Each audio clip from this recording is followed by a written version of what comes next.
Good evening, everybody. Myself Kamini Bhardwaj, and I'm working as an assistant professor with Pavita Institute of Pharmacy. So we were discussing the chapter in which we are discussing the commercial and therapeutic applications of the crude drugs. So उस chapter में we have 6 to 7 drugs. So today we are going to discuss about the drug that is the rosemary oil.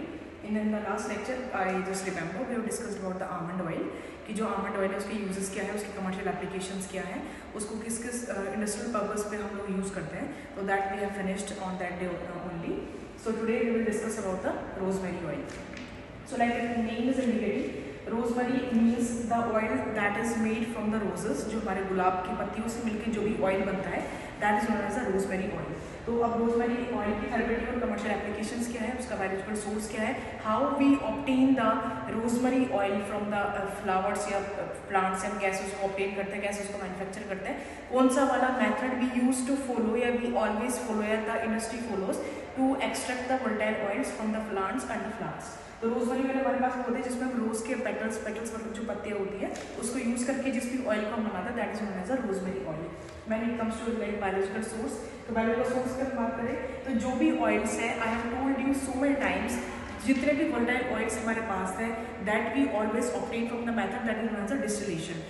कौन से method से इसको obtain करते हैं, volatile oil को plant से एक्सट्रैक्ट आउट करके सिर्फ एक ही मेथड हमें ऑलवेज फॉलो करते हैं, तो that is distillation method.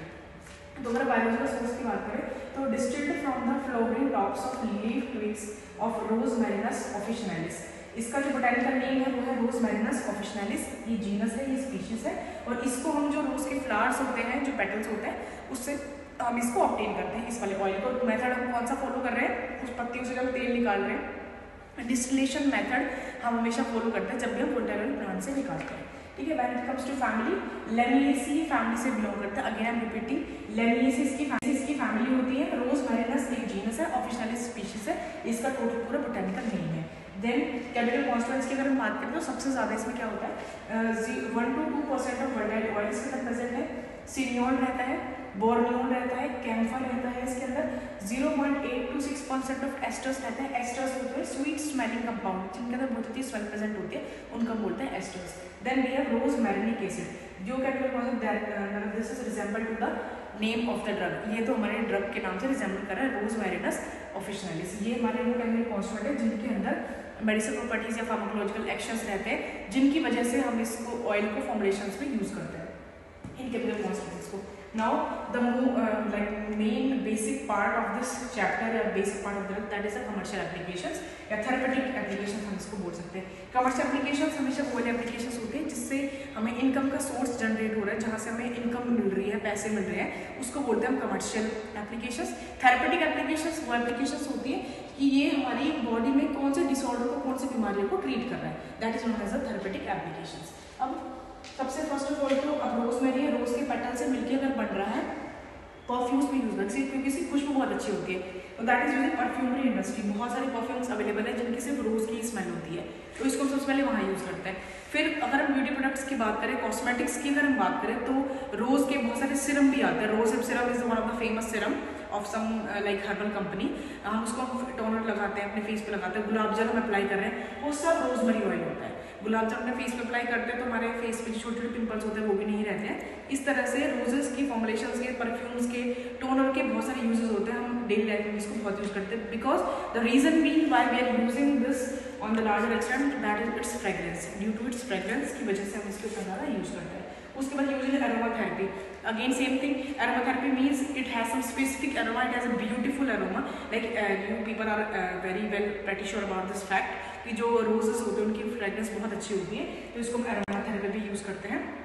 GI disturbances, जितनी भी हमारे स्टमक में इनकेस गैस्ट्रो इंटेस्टाइनल डिस्टर्बेंसेस होती है, स्टमक से हमारी जो बीमारियां होती है, पेट की जो बीमारियां होती है, उनको जो ठीक करता है, उसके लिए भी हम कुछ फॉर्मुलेशंस ऐसे बनाते हैं जिसमें हम रोजमेरी ऑयल का यूज़ करते हैं.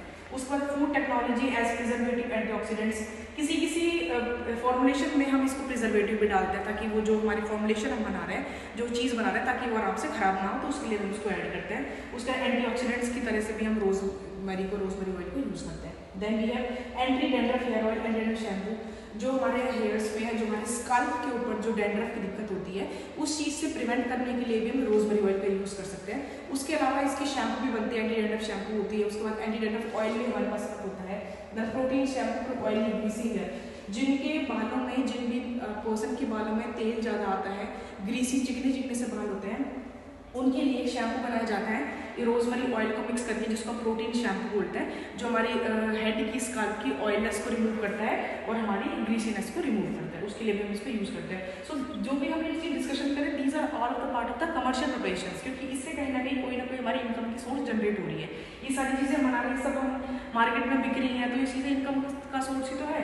ये डिस्टर्बेंसेस की हमने बात करी, तो ये हमारे पेट की बीमारियों को ठीक कर रहा है, वो एक थेरेपेटिक एप्लीकेशन हो गई। प्लस जो फॉर्मुलेशन बन के मार्केट में लॉन्च होकर जा रही है, वो हमारी कमर्शियल प्रिपरेशन की इंक्लूडेड आ गई। उसके अलावा ये हमारा बात करें इंप्रूविंग मेंटल फोकस, मेमोरी को रिलीव करता है, मतलब हमारी मेमोरी को स्ट्रॉन्ग करने के लिए, किसी भी तरह का जो मेंटल हमारा फोकस, अगर किसी इंसान का फोकस नहीं हो पा रहा है, उसके लिए भी हम इसको यूज़ कर सकते हैं। मतलब अपने हेड को इस ऑयल से मसाज करते हैं, तो हमारी मेमोरी को भी इंप्रूव करता है, हमारी याददाश्त को भी बढ़ाता है। उसके अलावा रिलीविंग पेन इन्फ्लेमेशन, कहीं हल्का फुल्का हमारे पेन है या कोई रेडनेस अगर आ रही है, दैट ऑन दैट कंडीशन है, in that situation we can use this rosemary oil. Then जिसके बाल बहुत ज़्यादा झड़ रहे हैं, जिसको बालों के झड़ने की दिक्कत है, या हेयर थिनिंग कंडीशन अगर हो रही है, तो इस चीज़ से फाइट करने के लिए भी rosemary oil is very beneficial. So that was it about the फार्माकोगनोसी of rosemary oil, इसकी क्या कमर्शियल रोजमेरी ऑयल। देन जिसके बाल बहुत ज़्यादा झड़ रहे हैं, जिसको बालों के झड़ने की दिक्कत है, या हेयर थिनिंग कंडीशन अगर हो रही है, तो इस चीज़ से फाइट करने के लिए भी rosemary oil is very beneficial. So that was it about the फार्माकोगनोसी of rosemary oil, इसकी क्या कमर्शियल यूजेस थी, इसकी क्या थेरेपेटिक एप्लीकेशंस थी। मेनली इसको मेमोरी इंप्रूव करने के लिए, हेयर लॉस करने के लिए सारी चीज़ें हम यूज़ करते हैं। That is the rosemary oil. Aroma therapy में परफ्यूम्स में, these are the basic uses of this rosemary oil. So in our next lecture we are only left with 1 or 2 drugs that we will discuss in our next lecture. So thank you so much.